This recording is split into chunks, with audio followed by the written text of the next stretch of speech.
550년 춘추전국 시대의 새로운 접근. 팟캐스트 공원국의 춘추전국 이야기입니다.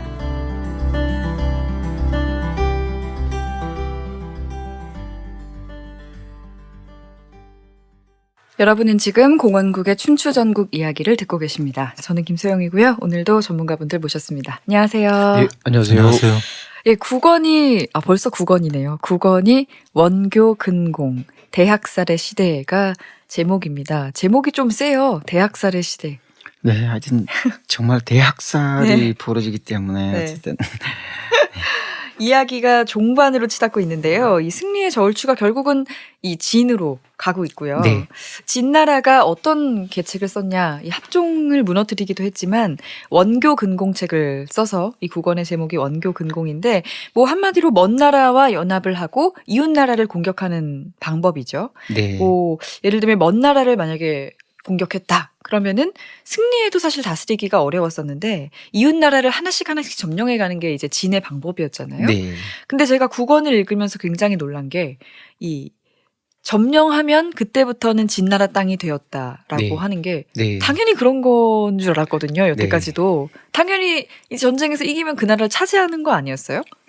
근데 사실은 또 뺏기기도 하고요. 좀 네. 지키기가 예전에는 이제 연횡에서 지금 추구한 정책하고 원교 근공에서 추구하는 정책이 좀 다릅니다. 연횡은 사실 전번에 그 황하를 중심으로 남북이 연결 못되도록 등뼈를 꺾는다 뭐 이런 네. 이야기를 하는데 초와 재 연결되는 그 고리를 끊고 남북을 황하로 나눈다. 이게 네. 위엄의 정책이었거든요. 이 위엄 지금 여기서 등장하는 이제 백기를 등용시킨 이 위엄이라는 이제 왕의 외삼촌이기도 하고 위엄이 초에서 온 이 위엄이 대단한 전략가입니다. 네. 근데 결국은 이제 하북 땅을 결단 내고 남쪽으로 내려오자 하는데 결국 그 정책이 하북 땅 길게 연결되어 있기 때문에 하북 땅을 결국 했더니 연결시키기가 너무 힘들다. 네. 결국은 가까운 것부터 치워서 결국 하나하나 삼켜야 된다는 주장을 하는 사람이 나온 게 범저거든요. 그렇기 때문에 가까운 것 지금처럼 연행 모호하다. 대신 네. 무조건 제 나라하고 연결시키자. 그다음에서 제 나라하고 당연히 연결하고 한을 치려면 그 뒤에 있는 위하고 강력하게 연결해서 한을 끝내고 그다음에 네. 한이 끝나면 조하고 연결해서 또 위를 끝내고 조가 끝나면 재하고 연결해서 네. 다시 조를 끝내고 네. 그러면 연이나 초는 이미 연결이 안 되고 연까지 연은 거기서 끝내고 마지막에 초를 끝내자 이런 작전이거든요. 근데 그렇기 때문에 기존에는 길게 가다 보니까 지금 그 유명한 이제 위엄의 대장군이자 진의 실권자인 위엄의 봉지가 네. 진나라 먼 쪽에 제 나라 쪽에 붙어 있는 거예요. 제 나라하고 네, 좀 네. 그 사이에 중원에 그러다 보니까 결국은 막강한 진의 실권자이기 때문에 자기 봉지에 가서 누군가 건드리진 못하지만 사실은 그 봉지에서 뭘 하는지 진의 조정에서 의심을 하는 그러니까요. 거죠. 그 먼 곳에서 그러니까 그 틈을 원교 근공자들이 파고 들어와서 결국 위엄이라는 자가 그 먼 곳에서 자기 나라 세운 거지. 그게 우리 진나라 공실은 뭐가 좋으냐. 그리고 지금 이 나라에는 위엄밖에 없고 왕이 있느냐 네. 하면서 이렇게 파고드는 거죠. 그러니까 뭐 연횡을 주장한 것은 왕의 외척이었던 위엄이고 네, 이제 연행이지만 연행 굉장히 복잡하지만 연행은 너무 구체적이지 않다. 이렇게 이야기하는 거죠. 그래서 원교 근공이라는 새로운 거를 가져온 게 이제 범저라는 사람이잖아요. 네, 맞습니다. 근데 이게 보면은 이제 진나라의 원교 근공을 이렇게 정리해 가지고 보면 되게 치밀해요. 그러니까 네. 뭐 가까운 나라를 이제 치기 위해서 먼 나라부터 이렇게 친교를 쌓고 네. 가까운 나라를 멸망시키면 또 그 옆에 있던 나라 치는 게 아니라 다시 제자리로 돌아와서 또 그로부터 가까운 곳을 찾고 네, 약간 맞습니다. 계속 같은 원칙을 가지고 하다 보니까 이게 먹혀 들었는데 네. 위엄이 그러면은 연횡을 했던 게 문제였을까요? 이게 단순히 연행의 일종의 그 네. 버전인데 위험은 남북을 끊는 것이 제일 더 중요하다. 네. 그리고 그게 이제 틀린 말이었을까요? 그게 사실은 위험이 초인이기 때문에 네. 원래 그 초에서 온 사람이기 때문에 사실 초에는 나름대로 우호관계를 생각했던 것 같기도 하고요. 어쨌든 위험이 보기에는 일단 하북 쪽으로 나가면서 길게 등뼈를 꺾은 위험의 작전이 완전히 틀렸다고 할 수도 없는 것이고 대부분 제 생각에 위험이 작전 좀 모호했다 전체적으로 지리적으로. 근데 이제 복제하기도 좀 힘들고 관계가 근데 범죄의 이야기는 훨씬 단순하죠. 일단 네. 가까운 것 치고 그것을 공실의 땅으로 가져가자. 위험 개인의 분명히 욕심도 좀 있었을 겁니다. 그러니까 옛날에는 이제 먼 땅을 점령하면은 내 땅이 될 수 없었다기보다는 내 땅을 해도 되는데 그거를 지키고 다스리기가 어려우니까 결국 전쟁에서 이겨도 유야무야가 되는 경우가 많았던 네, 거예요. 전쟁을 하면서 이게 그 땅이 공실로 들어온 게 아니라 전쟁의 기획자인 위험의 손으로 이긴 들어간다고 사람. 이야기를 하는 거죠. 근데 만약에 가까운 나라를 차지하면 그건 왕의 땅이 되니까. 네, 네, 그렇습니다. 위험이 정말 무시무시한 전략가기도 한데 또 음. 위험은 그 원교 근공 전략가들만큼 적나라하지는 않아요. 예를 들면 자기가 좀 관중에 있는데 관중보다 동쪽이 좀 더 휘황찬란해 네. 보이지 않습니까? 그렇기 때문에 먼 곳에 자기 봉지를 두면서 지나가면서 위험해 이제 가솔들이 움직일 때 그 막 뽐내고 다니는 거죠. 네. 이제 지금 그 점령 후에 그 정책에 대한 말씀을 하셨는데요. 바로 이제 이 다음 시대 이제 그 한대 때 보면은 한나라 때 보면은요. 그 점령하고 이제 승리한 다음에 또 그 지역을 자기 나라를 편입시키는 아니면 자기 영향권에 두는 그 정책이 필요한데 그걸 하기 위해서 보니까 이제 흔히 가장 많이 한 게 점령지와 본국을 잇는 그 도로 건설하고요. 네. 또 이제 또 읍성, 그 태수가 가야 될 읍성, 그다음에 이제 또 군대 보내고 또 식량 보내는 그런 방책 같은 거. 그러니까 적어도 이제 그런 게 돼야지만 확실하게 점령이 되는데 보면은 이제 이 진나라 보면은 상당히 이 빠른 속도로 이게 원교 근공을 하잖아요. 네. 하면서도 이제 그건 뭐냐면은 이 점령지를 신속하게 자기 영향권에 이게 편입시키는 아까 말한 그런 것들이 이제 한 거기 때문에 상당히 아주 신속한 그런 행정 체계라든가 또 돈도 많이 그 동원됐을 거고 되게 아주 네. 예, 힘든 일을 한 것 같습니다. 진나라가. 이게 어떻게 보면 어떤 나라에서 뭐 끝쪽으로 쭉 뻗어가서 그 자리를 뭐 위험이라든지 뭐 그런 사람들이 뭐 거의 관리하다시피 하는 것도 뭐 나쁘다고는 볼 수 없겠지만 지금 이 진나라의 원교 근공은 굉장히 이 구심점의 중심으로 움직인다는 느낌이 네. 들어요. 그러니까 왕을 기준으로 네. 조금씩 주변을 넓혀가는 거는 네. 결국 다른 사람한테 맡기는 게 아니라 왕이 관리를 다 하겠다는 네, 그렇습니다. 거잖아요. 직할령으로 가져가고 네. 결국 이제 전투해서 결국 봉지로 떼주는 게 아니고 직할령으로 계속 가져나가는 겁니다. 그래서 이제 원교 근공으로 이름을 남긴 이가 범저입니다. 그러면은 범저 이후에는 뭐 한치를 얻어도 진의 땅인 거고, 그렇죠. 그러니까 어떻게 보면 진의 통일이 가속화된 결과를 그렇습니다. 가져온 거겠네요. 네. 진이 이제 땅을 넓히고 군대의 수도 늘어나고, 네. 이제 군대의 수가 늘어나니까 조금씩 또 가까운 나라들을 계속 치고, 네. 그렇게 하는 동안 다른 나라들은 이 흉셈을 몰랐나요? 당연히 알고 있습니다. 네. 그렇지만 원교 근공을 할 때도 지금 일종의 예전에는 그 다르족국들을 늘어놓고 너를 칠지 몰라 동시에 위협하는 네. 거였다면은 지금 이제 다른 나라들은 지는 당연히 가까운 곳에 친다. 네. 제 나라로서는 진이 우리까지 오는데 얼마나 긴 시간이 있냐. 움직여주지 않습니다. 그리고 그렇기 때문에 일단 확실한 건 중간에 있는 제일 가까운 한이야. 하니까 결국은 한에서 멈춘다고 또 거짓말을 치죠. 그렇죠. 네. 한에서 멈춘데 또 당장 다 하는 게 한이고. 근데 그러다 보니까 우리가 한을 칠 때 뒤에서 뒤를 네가 봐준다면 중립까지는 좋다. 네. 근데 만약에 군대를 보낸다면 한을 치고 너희들이 또 칠 거지만 네. 간섭하지 않으면 중간에 우린 멈출 것이다. 우린 한이지 너희들까지 가는 게 우리 전국 전체를 통일하는 우리 목적이 네. 아니다. 물론 사기죠. 그렇지만 또 멀리 일렬로 있는 나라들은 일단 우리 일이 아니고 네. 또 순망치한 일단 우리 일이 아닌 쪽에는 외면하고 또 가까이 있는 나라는 온갖 좋은 대우를 해주니까. 네. 그래서 원교 근공을 할 때 일관성이 있습니다. 일단 예전에 여기 때렸다 저기 때렸다 네. 하지 않습니까? 황하를 따라가면서 한을 때렸다 저를 때렸다 뭐 이런 식으로 하니까 이 사람들이 모르는 거죠. 근데 지금 한을 칠 때는 한참 동안 위를 치지 않습니다. 한 곳만 때리죠. 근데 위는 이제 좋다. 다행이다. 우리는 안 때리겠지. 이런 뭐 희망 고문이랄까요. 이런 게 있지 않습니까? 이걸 철저하게 이용합니다. 또 그리고 또 돈의 힘이 있죠. 돈. 네. 이제 지금 원교 근공도 하면서 지금 돈을 뿌립니다. 중신들에게 너 그럼 당연히 우리 한이 당할 때 우리 당연히 움직여야 된다. 이런 사람들이 분명히 있죠. 뭐 여기 나온 그 인물들이 다 그런 인물들이지만 그 사람들 주위에 만금을 뿌려가면서 말을 막는 겁니다. 이게 정말 뭐 돈도 있고 힘도 있고 여기다가 원교 근공이라는 전략이 있고 전략가인 범저가 있고 뭐 진이 뭐 통일할 만한 정말 충분한 가능성들을 가지고 있었는데 그래서 이제 진이 한 나라를 속국으로 만들고 위를 넘어서 조로 전선을 확장을 하게 되죠. 그래서 이제 뒤에는 그래도 한 번쯤은 반격이 이루어지잖아요. 저희가 이따 말을 할 거지만. 두 번, 세 번, 두 번 반격을 주도한 사람이 또 제가 개인적으로 무척 좋아하는 이 협객 신릉군입니다. 네. 우리가 신릉군 이야기를 이제 뒤에 할 텐데 그러면은 먼저 위엄과 범저 이야기를 좀 해볼게요. 네. 위엄이 백기를 등용한 사람이죠. 네, 맞습니다. 그래서 백기가 되게 유능한 장수였는데 사실은 뭐 위엄이 자기만 뭐 내가 연횡을 하겠어 한다고 되는 게 아니라 여기를 실제로 차지할 장수가 있어야 되는 거잖아요. 그런 면에서 굉장히 유능한 싸움꾼이었는데 왜 범저와는 같이 일을 못했을까? 범주와 같이 일을 했죠. 범주와 같이 일을 하면서 그냥 이제 원투 펀치로 이제 동방을 마구잡이를 공략하는데 막판에 가서 범저가 일단 백기가 두려워졌던 거죠.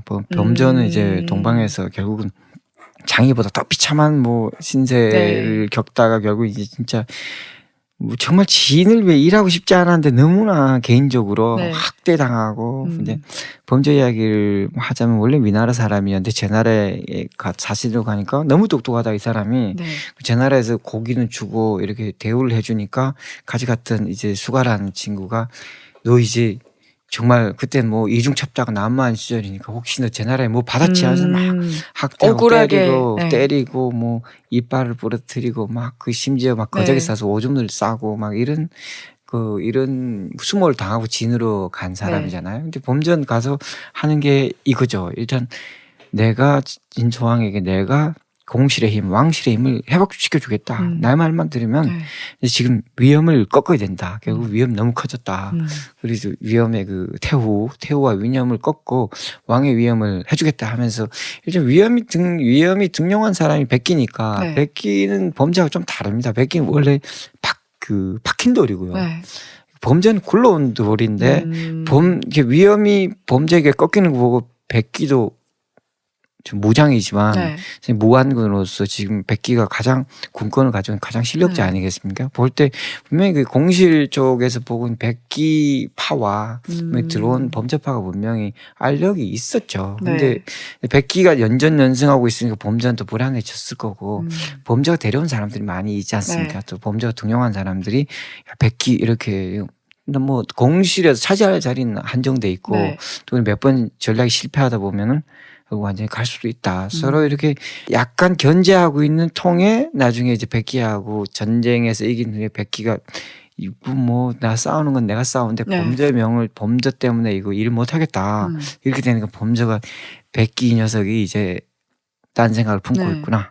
결국은 설득해보다 결국 안 되니까 왕에 더 가까우니까 이제 백기를 해치워버렸다는 거죠.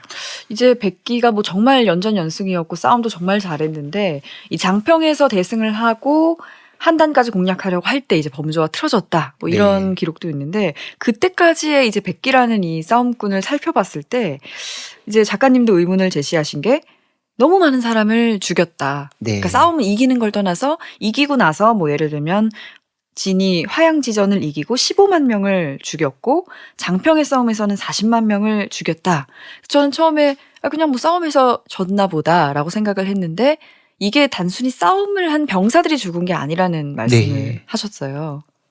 정말 이제 사실 20만 명을 죽인다는 건 아무리 전국 시대가 무섭다고 해도 쉽지 않은 일이거든요. 그리고 야전에서 20만 명을 죽일 수가 없습니다. 왜냐하면 죽이는 것도 힘들 것 같은데. 전열이 흐트러지면 달아나기 때문에 추격병들이 전열이 절대로 흐트러져서는 안 되거든요. 그렇기 때문에 야전에서 싸운다면 병원에서 싸우면 일단 추격병들은 대오를 유지하면서 따라가고 도망가는 사람들 흩어져서 가기 때문에 아무리 패배한다고 10만 단위의 사람 절대로 죽일 수가 없습니다. 그럼 이 사람들은 성을 포위해서 이기면 다 죽여버렸던 정말 거죠. 포로가 된 사람들. 일단 우리가 항복 안 했기 때문에 일단 잡히거나 우리 손에 걸리거나 무조건 다 죽이는 거죠. 그리고 장평에서는 포로들을 다 죽였잖아요. 그래서 백기가 다닐 때는 우리가 백기는 뭐 전신 백기라고 하는데 도살자 백기라고도 하고 막 적국에 보면 이 사람이 나오면 정말 공포의 대상이었던 거예요. 예를 들면 뭐 칭기스칸이 초기에 썼던 공포 전략처럼 백기가 나온다 하면 싸움을 하지 않습니다. 아예 싸워봤자 이길 수도 없고 치면 말살당하기 때문에 다 명장들이지만 근데 이제 백기는 정말 이 공포 전략으로 완전 일실풍미했던 장군이죠. 그러니까 뭐 전쟁의 신, 뭐 전신, 뭐 이렇게도 불렸고 정말 잘했는데 사실 뭐 어떤 이유였다고 해도 포로를 다 죽인 것이 용납받을 수 없지만 현대 사회에서도 뭐 이런 이제 단 설명은 있더라고요. 예를 들면 이제 백기는 계속 치고 나가고 치고 나가려고 했기 때문에 이 포로들을 어떻게 데리고 다닐 수도 없고 그렇습니다. 어디에 옮겨둘 수도 없었기 때문에 이제 뭐 다 죽인 것 같다. 뭐 이런 네, 뭐 배경 결국은 설명은 있는데 뭐 포로 학살의 네. 역사는 중국에서 춘추 시대에 포로 학살은 없었죠. 근데 네. 지금 포로 학살이 장평지전이라는 싸움을 좀 묘사를 약간 해야 될 것 같은데요. 이 싸움이 어떻게 되냐면 이제 기본적으로 이제 원교 군공을 한다고 할 때 지금 범저의 원교 군공은 더욱더 조심스럽습니다. 네. 범죄는 전략가기 때문에 사실은 이제 장평에서 싸움 이기고 조나라가 끼어들 때가 타임이 아니었거든요. 네. 사실은 한, 위, 조 3차적으로 때려야 되는데 지금 갑자기 한을 때렸고 위를 때렸는데 갑자기 이것이 지금 한을 때리고 있는데 조가 개입한 상황이 됐거든요. 그럼 범죄 입장에서는 사실은 원하지 완벽한 않던 상황은 방향이죠. 아니었어요. 네. 아니, 일단 그렇지만 이렇게 굴러 들어온 건 백기가 이미 쳐야죠. 쳤기 네. 때문에 굴러 들어온 건데 그 너머는 좀 복잡했는데 일단 장평에서 당하고 있던 한이 도저히 원교 군공을 이기자면 조나라를 끌어들여야 된다. 네. 근데 이거 뭐 말로 되겠냐. 차라리 이 땅을 지금 한나라가 이제 상당 땅, 네. 상당히 굉장히 중요한 땅이거든요. 황하를 위에서 누르고 있는 형세이기 네. 때문에 태행산맥 양쪽 줄기에서 황하를 내려오고 있는데 이게 황하의 목줄기라고도 말하고 전체 그 천하의 인후 제 네. 목줄기다 이렇게 이야기하는데 거기서 그곳을 이제 열심히 때려서 한을 이겼더니 갑자기 한이 그 땅을 조로 바쳐버린 겁니다. 네. 차라리 조로 주겠다. 그 대신 조를 참전하게 하자. 네. 그러니까 진에선 화가 끝까지 난 나죠. 거죠. 아니 근데 네. 범전 예상하지도 못했던 네. 것이고 이미 이건 뭐 우리 거였는데 그런데 백기가 대치하면서 대승을 거둡니다. 네. 일단 왜냐면 문제는 이 태행산인데 태행산에 태행로가 두 개가 큰 게 있거든요. 태행산 골짜기가 큰 골짜기에서 상당인데 제가 네. 상당의 지형을 제가 지나다니면서 사사시 봤습니다. 네. 큰 골짜기인데 결국은 이제 중국은 크니까 이제 100km 정도 되는 골짜기죠. 이제 그 폭이 100km 정도 되는 골짜기인데, 그러니까 폭이 100km 정도 되는 골짜기. 100km? 네, 100km. 그거를 그게 골짜기라고 할 수 있어요? 네. 100km가 골짜기인데. 그게 호리병처럼 이렇게 중간에 100km 정도 되고 이렇게 푸근한 골짜기인데 수십만이 살 수 네. 있습니다. 수십만이 살 수 있는 골짜기인데 이 골짜기를 북쪽으로 넘으면 오늘날의 하북성 석가장으로 넘어가는 네. 길이 이 태행로가 하나 있고요. 남쪽으로 넘으면 지금 조나라의 수도인 한단으로 넘어간 태행로 두 개가 있습니다. 이 태행로는 한단에서 군대를 보내면 이 태행로로 당연히 네. 군대가 와야 되고 이 양도에 의존해서 싸우는 거거든요. 근데 지금 백기는 양도에 의존해서 싸우는 건 알겠는데 적장이 그 유명한 연파 인상리 할 때 네. 문경지교 할 때 연파가 양도에 의존해서 한단에서 조나라 군대가 와서 상당으로 넘어와서 네.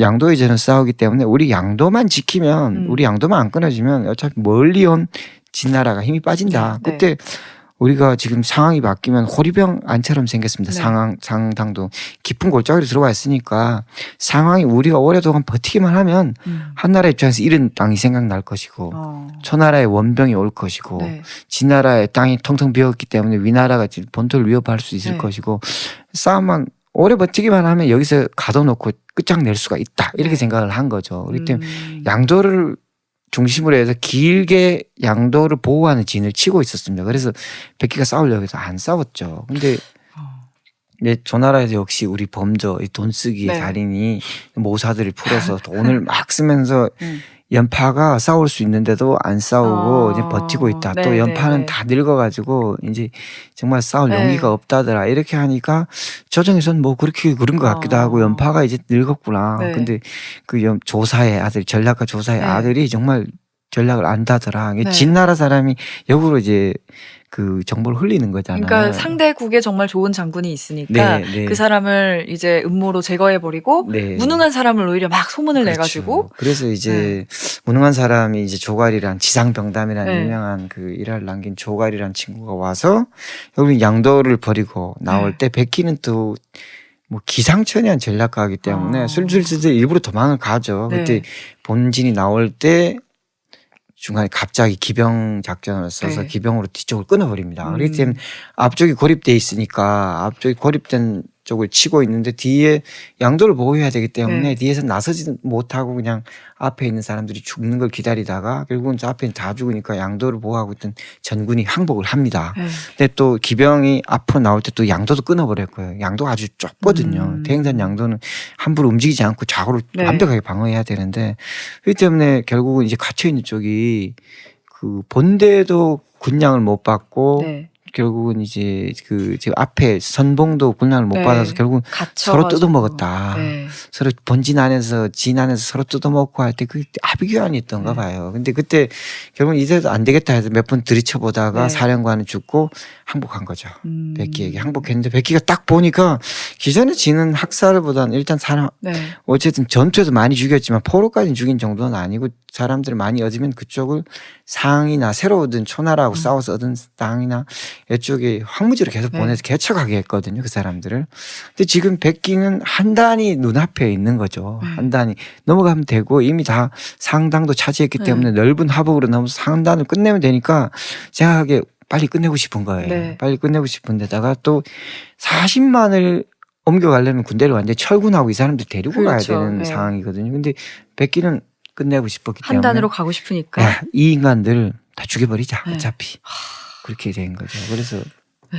이거 뭐 근데 사실은 뭐 이 40만 명 죽인 게 처음이 아니다 보니까 화양에서도 죽였고 뭐 몇십만 명씩 네, 죽였으니까. 그러다 보니까 이게 사실 상당 싸움이 이제 상당히 원인이 돼서 싸움이 일어났을 때 장평 싸움이 일어났을 때 그 이제 한나라가 이제 포기를 하잖아요. 아까 네. 말씀하신 것처럼 포기할 때 거기 백성들이 만약에 사실 진나라가 더 강하니까 강한 나라에 붙으면 더 싸울 일이 없으니까 그게 합리적으로 봤을 땐 진나라에 붙는 게 맞는데 네. 이 사람들이 너무 진나라가 사람을 죽이고 포로도 죽이다 보니까 한이 맺혔죠. 네, 한은 조나라에 너무 붙게 되더라고요. 많이 죽었기 때문에 네. 결국 이제 한 맺힌 게 사람 많이 죽으면 또 한이 맺히잖아요. 뭐 여시춘추에 나오는 이제 여불이나 이쪽 사람들의 정책을 보면 이제 너무 많이 죽이면 결국은 다시 뒤엎이게 돼 있다. 근데 지금 장평에서 너무 많이 죽였죠. 장평에서 너무 많이 죽여서 결국은 사실은 나중에 진나라 말기에 봉기가 일어날 때 조나라 지역에서 순식간에 성들이 다 항복해 버리거든요. 그게 다 너무 많이 죽였기 때문에 그런 일이고 또 한도 너무 많이 죽였기 때문에 차라리 진짜 여기서 한번 일전을 한번 조나라를 끌어들여서 우리 한번 싸워보자.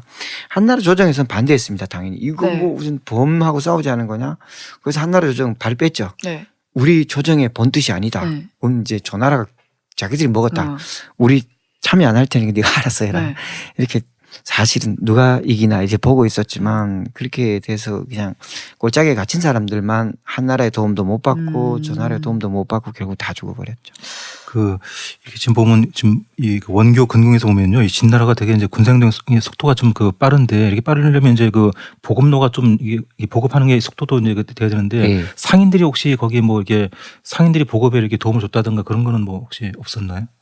물론 있습니다. 상인들은요, 전쟁이 일어나면 더욱 좋아하는 사람들이 상인들이거든요. 일단 그 사기 화식열전에 보면은 한초지전하고 진조지전일 때 상인들이 얼마나 폭일치했는지 다 이야기 나와요. 곡식을 팔면서 100배 네. 이렇게 팝니다. 군대에. 군대는 뭐 밥 먹어야 되니까 그 사람들이 그때 받는 게 돈이죠. 네. 굴이나 뭐 이런 걸 받으니까 결국 평화가 오면 또 그 100배로 또 다시 불리고 결국 뭐 상인들의 도움을 안 받을 수가 없습니다. 근데 이제 그 유명한 그 진시황의 진짜 아버지라고 뭐 이런 소문이 난 여불이 상인 네. 아니겠습니까? 네, 그렇죠. 국제적인 상인들입니다. 상인들은 전쟁에 가면 이제 전쟁이 한번 벌어지면은요, 그냥 군대만 움직이는 게 아니고 군시가 열립니다. 네. 변경에 군시가 열리면은 이제 사대부들은 자기 일부 물건을 의무적으로 내놔야 됩니다. 네. 의무적으로 내놓고 상인들은 또 군시에서 물건을 제공합니다. 그때 폭리를 많이 취하죠. 그러니까 뭐 어떻게 보면 처음으로 이제 뭐 상인의 시대가 열리고 네. 화폐가 생기고 거상들이 만들어진 네. 시대인데 이 사람들이 단순히 뭐 개인의 이득을 취하는 걸 넘어서 뭐 세금 문제 같은 걸 피하기 위해서 뭐 통일을 바라기도 하고 그렇습니다. 나중에는 뭐 어떤 나라에 뭐 아들을 뭐 왕으로 만드는 거를 여부리 네. 같은 경우에는 하기도 하고. 네, 뭐 제가 재밌게 뭐 네. 분석을 했지만 대상인의 시대가 열렸다 하는데 진나라나 한나라 때 사실은 그게 거의 뭐 농경 사회 재민 정책 쓰고 있는 것 같지만 사실은 진대에도 거상들이 많았습니다. 네. 그리고 진시황이 거상들이 자기한테 돈을 바친 사람들을 굉장히 우대하고 자기도 주고요. 한데 가면 거상들이 얼마나 많이 등장하는지 농민 다 돈이 되는 건 그 상업이기 때문에 농민들이 농사를 안 짓는다. 네. 결국은 아무리 이야기해봤자 돈 많은 사람이 왕이 되고 돈 많은 게 최고이기 때문에 안 된다 할 때 사실은 전쟁을 통해서 상업이 발달하고 또 거상이 생기는 건 통일 제국이 거상을 네. 뒷받침해 주는 거거든요. 사실은 국가에서 이 시장이 커지면 상인이 커질 수밖에 없고 네. 규모가 커질 수밖에 없고 여부린 이 전국 시대 제국의 시대가 오면 자기 전국 지금 저 나라 원래 지금 위나라 혹은 뭐 지금 야왕 출신 여러 설리는 있지만 결국은 국제 상인이거든요. 네. 저 나라 시대 한단이 가장 인구가 많기 때문에 거기서 거부가 된 사람인데 이제 전국이 하나가 된다면 네. 이거 완전히 이제 전국이 돈을 다 끌어먹을 수 있다. 네. 이렇게 생각하는 사람이라고 할 수도 있죠. 스케일이 엄청 큰 사람이었네. 네.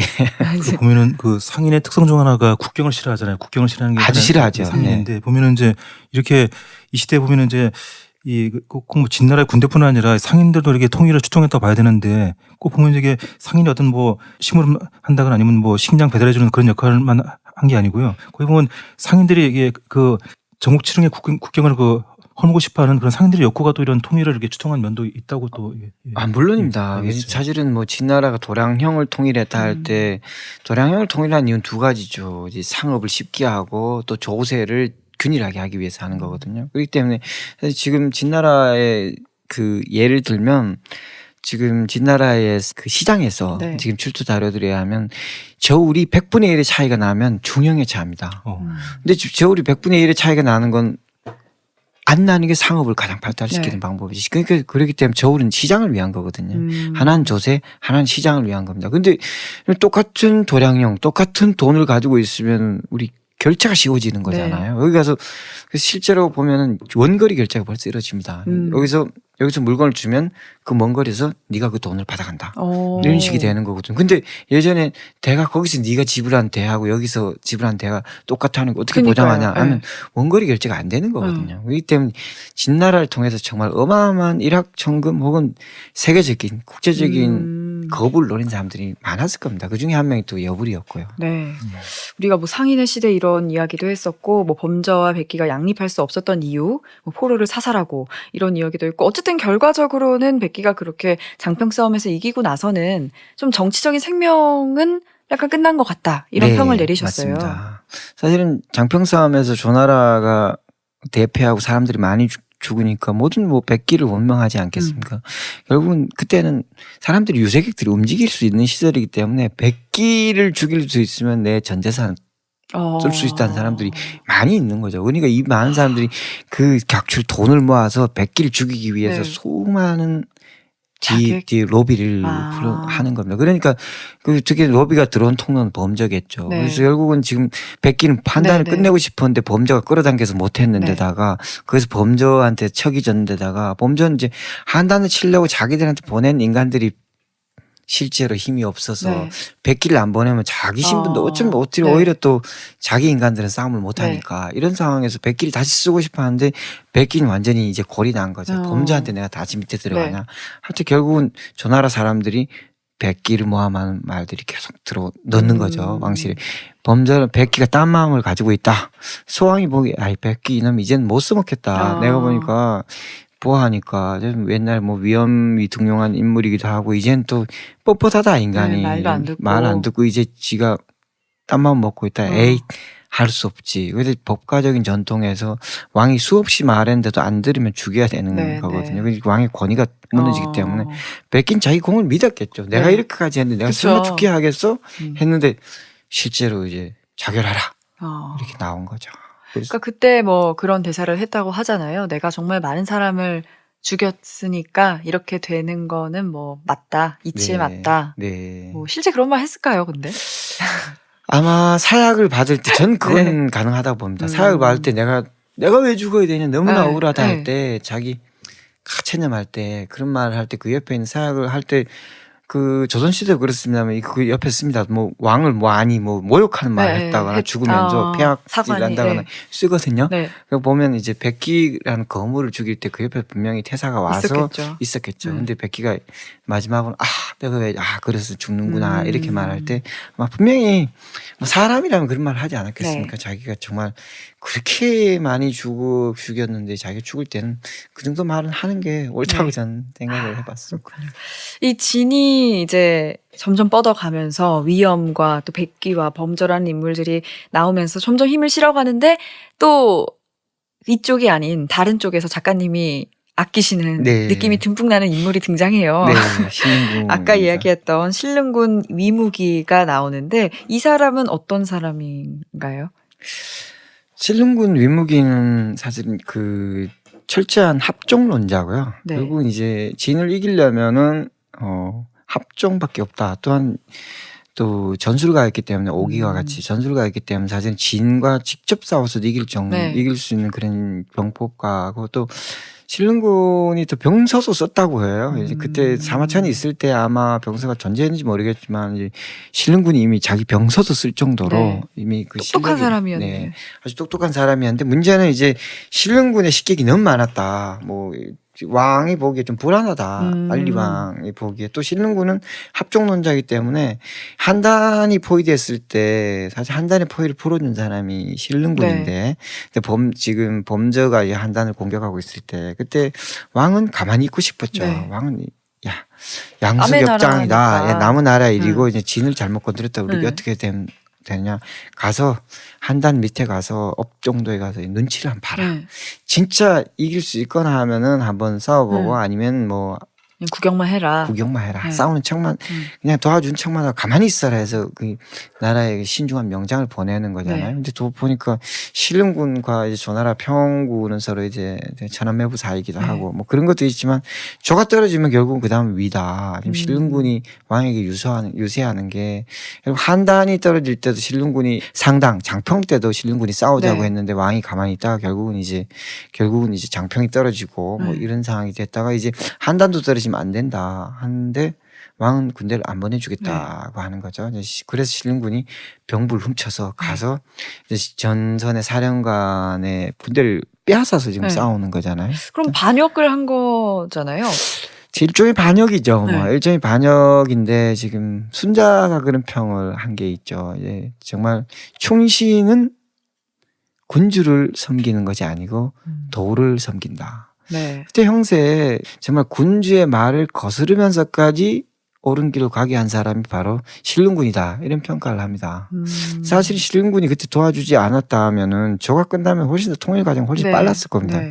위의 입장에서는 어쩔 수 없었던 거죠. 근데 너무 모든 눈치를 보는 사람들 왕의 입장에서는 이해는 되지만 네.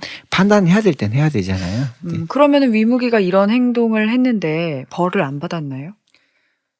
자기가 그런 행동을 하니까 귀국을 못했죠. 네. 그래서 이 조나라에 있었죠. 그런데 이제 계속 위무기가 사실은 뭐 식객도 있고 자기 식견도 있으니까 계속 본국이 공략을 당하니까 결국 위무기를 다시 소환했죠. 예전에 그 잘못을 용서해주겠다. 왕은 네. 오시오. 내가 지금까지 뭐 아무런 은한 관계가 없다. 와서 다시 위무기가 진군을 격퇴를 하죠. 네. 한단의 싸움에서 한단의 포위만 푼 게 아니고요. 네. 위무기가 역공을 해서 그 다시 지금 함곡간 쪽까지 추격을 합니다. 네. 그래서 기록을 보면 그 진나라 군대도 대규모로 죽었습니다. 그때 막 강이 막힐 정도로 네. 그래서 대역공이 펼쳐졌고 다시 지금 제가 그 3차 합종이라고 말한 위무기가 다시 육국 연합을 이루죠. 그래서 다시 한국간에 가두는 역할까지 하는데 다시 또 위무기의 참소가 또 들어오죠. 왕보다 네가 뭐 왕도 아닌 게 뭐 왕이 듣기에 이런 소문이 나오는 거죠. 위무기가 진짜 뭐 위나라의 진짜 왕은 위무기가 아니냐. 신릉군이지 뭐 너 왕도 아니다 하니까 왕이 벌써 위무기에 군대는 부리지 마시오. 이제 군대는 부리지 마시오 하니까 위무기는 이게 나의 운명이구나 해서 술을 범하시다 아. 이제 죽은 거죠. 근데 위무기가 단순히 뭐 이렇게 해서 힘을 잃고 술을 마셨지만 이 사람을 약간 특이하게 표현을 하시더라고요. 그러니까 뭐 협가다, 협가의 문화를 협객, 만들었다. 네, 협객이다. 근데 이게 그 제가 예를 나중에 뭐 삼국지에 유비한테도 무슨 유협 이렇게 부르잖아요. 네. 그거의 그 협인 건가요? 아 그렇습니다. 네. 유협이라는 건 떠돌아다닌다는 거, 협은 협객이라는 네. 협의 무리라는 건데 칼 차고 돌아다니는 네. 한비자가 정말 싫어하는 협. 어. 그러니까 뭐 지멋대로 국가는 국가고 나는 나고 약간 도가와 무가가 섞여 있으면서 주먹질도 하는 사람 협가. 이 사람들을 뭐 폭력배도 아니고 뭐 뭐라고 봐야 될지 무례배라고 보통 모르겠어요. 하죠. 무례배. 무례배. 근데 네. 저는 무례배라는 건 작은 친구들이고 네. 일종의 신릉구는 이제 국가나 이제 대의를 마음에 둔 이제 그런 사람 보통 우리 무협지에서는 대협이라고 네, 하지 그렇죠. 않습니까? 그러니까 뭐 대협. 약탈을 하거나 뭐 몰려다니면서 이렇게 조직폭력배 같은 행동을 한 게 아닌 거잖아요. 이 네. 협이라는 처음에 네. 시작이. 일단 몸을 던진다. 일단 자기는 그런 행동을 하면서 국가를 구하더라도 자기 몸이 설 때는 없어지는 것이고 그리고 망명기억이 되고 나중에 볼 때 권력 자체가 나의 목적이 아니다. 네. 그래서 권력 자체가 목적이 아닌 걸 보여주기 위해서 결국은 이제 자기 자신의 몸을 죽이는 상황까지 가는데 술 먹으면서 뭐 어쩔 수 없는 상황이다. 네. 협이라는 건 딱 순식간에 딱 볼 때 이 그야말로 즉각적으로 네. 이 마음을 딱 열 수 있는 그런 사람이 협이잖아요. 볼 때 누군가 공경에 빠져 있다. 네. 그럼 뭐 이것저것 재지 않고 달려드는. 근데 이런 이런 협객들, 뭐 협가가 생긴 이유가 어떻게 보면 무력을 개인이 가질 수 없었잖아요. 원래는 뭐 왕이 가지고 있거나 뭐 장수가 가지고 있거나 그랬는데 이 아무것도 아닌 사람들이 뭐 공족일 수도 있고 출신은 다양하겠지만 힘을 가지게 됐다는 것 이게 뭘 의미하는 걸까요? 사실 국가의 입장에서 그런 사람들이 좋아 보이지 않죠. 네. 그 사람들이 국가는 이제 병권은 국가만 가지고 있어야 되는데 막 사람들을 데리고 있고 그래서 문제가 있는데 협이라는 건 사실은 국가의 압박이 계속 강해지잖아요. 이제 그런 상황에서 협이란 난 이제 내 개인의 뭔가 의리 혹은 개인의 국가만을 위한 것이 아닌 나의 개인의 윤리가 난 나름대로 있다. 예를 들면 네가 문제가 생기면 이제 그야말로 이제 술자리에서 우리 영화에서 뭐 괴롭힘을 당하는 네. 누군가를 위해서 갑자기 어떤 계기 갑자기 네. 뭐 제압하고 혈연이 사라지고 이게 협인데 이 협이란 협 저는 이제 협이 없으면 뭐 법가나 유가나 얼마나 답답하겠습니까? 그야말로 그냥 답답하게 짜여 있는 상명 하복 혹은 법을 지키고 이럴 때 진짜 중국이 협이라는 건 일종의 숨통인 것 같거든요. 협이라는 게. 예, 저도 그 협객이 이제 그런 문화가 나온 이제 배경을 말씀하셨는데 저도 약간 제가 이제 약간 좀 보태면은요. 이제 한마디로 이 국가가 주입하는 가치관을 거부하고도 이제 그들끼리 살 수 있는 그런 그 하나의 그 집단이나 사회가 형성이 된 거잖아요. 그러니까 그만큼 이거는 이제 이 중국 사회가 이게 그 가치관 면에서 그 다원화된 또 하나의 또 그런 단면을 보여주는 거라고 생각합니다. 네. 뭐 저는 협이 없었다면 중국 잘하는 게 얼마나 좀 슬플까 좀 이런 생각이 많이 들고 또 지금 뭐 진나라를 무너뜨린 사람들이 사실 협객 무리들이니까 협의 무리들 야 우리 못 살겠다 바꿔보자 뭐 이런 것도 있지만 에이 내 한 몸 던져보지 이런 사람들이거든요. 저는 뭐 요즘 세대에도 우리 협기가 없다 보니까 사람들이 다 왜소하고 뭐 남이 두들겨 맞아도 나서지도 않고 숨어 있고 결국 뭐 법대로 하자 하고 뭐 법보다 주먹이 사실 더 가깝잖아요. 근데 정말 뭐 아동 학대나 뭐 여성 학대 이런 거 볼 때 갑자기 주먹도 낼 때가 있어야 되는데 뭐 너 꼰지를 거야. 좀 막 큰 사고가 있을 때 불길이라도 뛰어들어야 되는데 다 지켜보기만 하고 막 이래서 결국 사회를 막 무력한 사회, 야성이 없는 사회, 중국이나 이 동아시아 사회 정말 야성 부족 사회. 무슨 말씀인지 알 것 같습니다. 이 안타깝습니다. 위묵이라는 인물을 굉장히 주목하시고 읽는 내내 이제 굉장히 이 사람을 애정을 갖고 있구나라고 느꼈던 게 약간 여태까지 있었던 사람들이랑 되게 다른 종류의 사람이잖아요. 예를 들면 왕도 아니고 뭐 제후도 아니고 신하도 아니고 평민도 아닌데 그렇다고 해서 뭐 제자백가처럼 사상을 기반으로 논설을 기반으로 일가를 이룬 것도 아니고 굉장히 새로운 캐릭터가 등장을 한 건데 뭐 결국 위무기가 뭐 협으로서 뭐 그냥 술을 마시다가 이제 죽긴 했지만 이후에 이런 사람들이 계속 나오나요? 네, 이후에 나온 사람 대표적인 사람 협객이죠. 자기 이제 조국 그 제2의 조국 연을 위해서 진시황 암살을 기도한 형가, 그리고 좀 정말 대유명한 협객인 유방, 네. 유방 있죠. 또 한신 또 협객이죠. 한신. 칼 들고 네, 다니면서 네, 네. 다니는 한신 협객이고 뭐 집단지 협객 집단들이 있습니다. 그래서 이세민 협객 협의 정신이 있죠. 어떻게 보면 네, 그러네요. 이세민 협객 정신이 있고 대부분 크게 한 사람들 협객 정신이 있더라고요. 협의 정신. 물론 나중엔 좀 주화 입마에 빠지긴 하지만 네, 네. 또 주원장 같은 사람은 네. 또 처음엔 협객 정신이 있었죠. 아. 내가 이제 정말 이 비참한 농민들을 네. 내 삶을 내가 한번 내 몸 던져보겠다 이런 사람들이 있으니까 정말 중국 사회에서 소설에도 뭐 협객들이 현실에서 없기 때문에 네. 더욱더 그리워하는 그 협객들. 협객이라는 게 뭐 한신이든 유방이든 뭐 아니면 위묵이든 혼자 하는 게 아니잖아요. 네. 그러면은 이 사람들은 뭐 주종관 군신 관계도 아니고 뭐 유비 관우 장비 같은 관계예요? 뭐 어떤 그 유비 관우 형님 이런 건가요? 장비가 사실은 그렇게 인기를 얻는 이유도 이 뭉침이 협이지 않습니까? 네. 보면은 사실 이해할 수 없는 그쵸, 이야기죠. 부하도 아니고 예, 뭐. 뭐 보면 그래서 지금 형제 관계, 그러니까 그리고 지금 또 혁사에서도 형제, 뭐 중국에서 이제 혁사회 친구들이 부를 때는 항상 부르는 게 협객들이 부르는 명칭입니다. 시웅디 형제, 아 그래요? 아, 형, 지금도 대형, 어. 뭐 그 따거 다 어. 이런 말들이죠. 형, 우리는 아. 그냥 피는 다르지만 한날 한시 죽겠다. 이 협객들의 맹세지 않습니까? 네. 피 뿌리고 뭐 돼지 잡고 하는 장비와 유비와 그래서 결국은 나라를 운영한 사람이 예를 들면 유비가 관우고 죽었다고 해서 네. 뭐 전군을 움직여서는 안 되는 건데 그죠. 비합리적인 행동을 하죠. 비합리적인 행동을 네. 하는 것도 협이죠. 그렇기 때문에 사람들이 이 비합리적인 행동을 사랑하는 것 같아요. 그게 없으면 이제 중국산 너무 답답하고 세력에 따라 이렇게 움직이고 저렇게 움직이고 근데 세력에 따라 이제 결국은 막다른 골목에서도 받아들이는 네. 이런 뭔가 뭐 권력보다 뭔가 더 중요한 게 뭔가 있다는 네. 그런 이제 객들의 정신, 이 객기, 네. 협기. 아. 그리고 지금 이제 우리 원교 근공 이 시대에서요. 하나 또 이제 우리가 놓치면 안 되는 게 이 진나라가 이게 단순히 전쟁만 한 게 아니라 이제 통일을 위해서 이제 어떤 그 통일 명분을 또 세우잖아요. 네. 근데 보면 네. 이제 그 우리 그 전중국이 어떤 그 하나의 민족이라는 걸 보여준 목적으로 그런데 그 누를 황자 황제를 중심으로 이제 어떤 그 정체성 통일시키는 것도 하는데 그래서 그런 그 이념 전쟁도 같이 이 진나라가 병행했다는 것도 함께 또 지적이 돼야 될 것 네, 같습니다. 맞습니다. 정말 사실은 진나라 통일 과정에서 지금까지 무시당하고 있는 사람, 근데 이제 여부리 무슨 뭐 네. 권모술수가로 여부리가 쓴 그 여시춘추, 네. 여부리 식객들이 쓴 거지만 거기에 진나라가 이데올로기를 선점하기 위해서 얼마나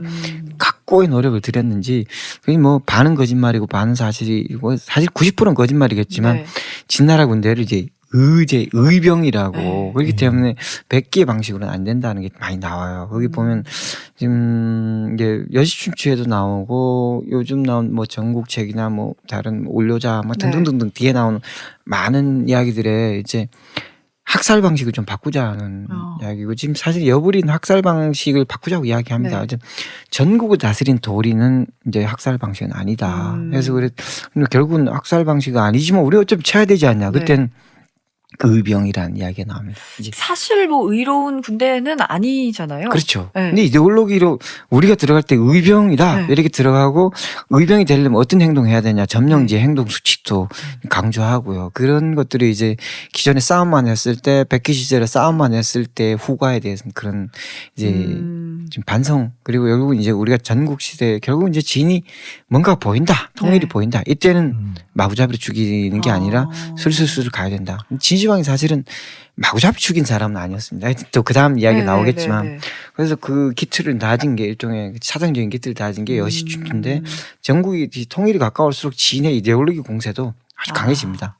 단순히 법가만 있는 게 아니고 어떻게 보면은 뭐 정말 전국 시대에 대학살의 시대에 아비규환의 시기를 지나서 진이 거의 통일에 가까워졌을 때는 정말 마치 상상도 할 수 없었던 일본의 이제 제환공이 말하는 뭐 이런 명분이라든지 네. 뭐 패자로서의 어떤 위험 같은 것들을 다시 들고 나오죠. 네, 만들어가려는 모습이 보이는데 네. 사실 이게 정말 긴 시간이었기 때문에 이건 뭐 이런 흐름이 당연한 건데도 사실 저희는 이제 며칠 밤에 책을 읽다 보니까 참 어이없네 이런 생각이 들더라고요.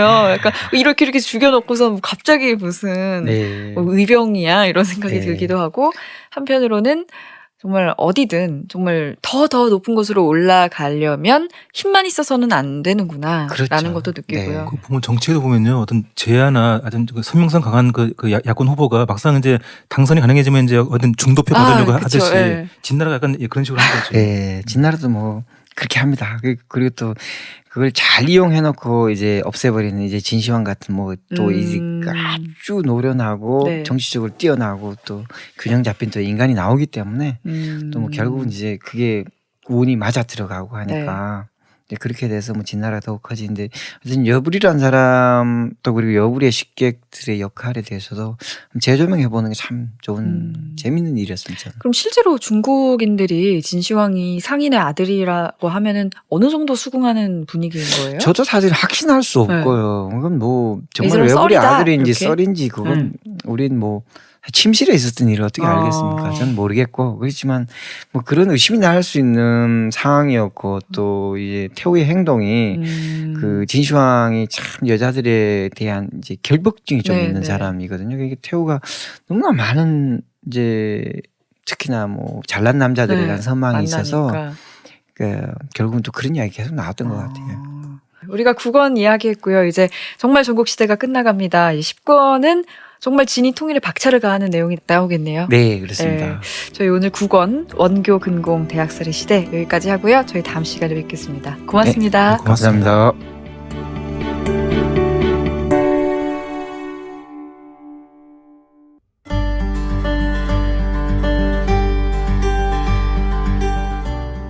(550년) 춘추전국 시대의 새로운 접근. 팟캐스트 공원국의 춘추전국 이야기는 기획 후 10년 만에 11권으로 완성된 춘추전국 이야기의 공원국 저자, 딜로이트 컨설팅 김경준 부회장, 역사평론가 김종성 작가와 함께 550년 춘추전국 시대의 치열한 삶과 투쟁의 현장을 전합니다.